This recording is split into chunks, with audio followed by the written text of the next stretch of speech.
Dnyanradha multi-state व साईराम मल्टीस्टेटच्या अंतर्गत जिल्ह्यातील ज्या बँका ठेवीदार, खातेदार आणि पिगमीधारकांची फसवणूक करतात त्यांच्यावर गुन्हे दाखल करायला पाहिजे या भूमिके घेऊन आपण गेवराई पोलीस स्टेशनवर एक भव्य मोर्चा काढला होता आणि त्यानंतर माधवमोईच्या ज्ञानराधा मल्टीस्टेटवर आपण जिल्ह्यामधला सगळ्यात मोठा 10 कोटी रुपयाचा 303 ठेवीदारांचा गुन्हा त्या ठिकाणी दाखल करून घेतला।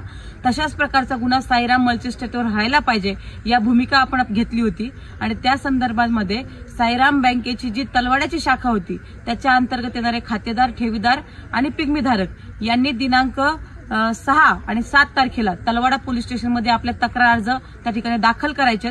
तक्रार अर्जासोबत एफडी केलेली पावतीची झेरॉक्स, आधार कार्डची झेरॉक्स आणि त्याचबरोबर पासबुकची झेरॉक्स ही त्याला जोडून द्यायची आहे आणि त्याची ओसी सुद्धा पोलीस स्टेशनमधून तात्काळ घ्यायची आहे। ज्या शेतकऱ्यांना, ज्या ठेवीदारांना आपल्याला पोलीस स्टेशनला जाणं शक्य होणार नाही त्यांनी आपले तलवाड्याचे सर्कल प्रमुख बाळासाहेब शिंगारे यांच्याकडे हे डॉक्युमेंटेशन 2 प्रतीमध्ये नेऊन द्यायचे आणि त्यानंतर आपल्याला साईराम मल्टीस्टेटचा तलवाडा शाखेचा जिल्ह्यातला सगळ्यात मोठा गुन्हा त्या ठिकाणी दाखल करायचा आहे। तरी हा व्हिडिओ जास्तीत जास्त ठेवीदारांपर्यंत पोहोचवा, खातेदारांपर्यंत पोहोचवा आणि आपल्याला न्याय मिळण्याच्या भूमिकेमध्ये आपण सगळे आहोत। आपण हा विषय ताकदीने लावून धरू आणि ठेवीदारांच्या पाठीशी खंबीरपणे उभा राहू। धन्यवाद।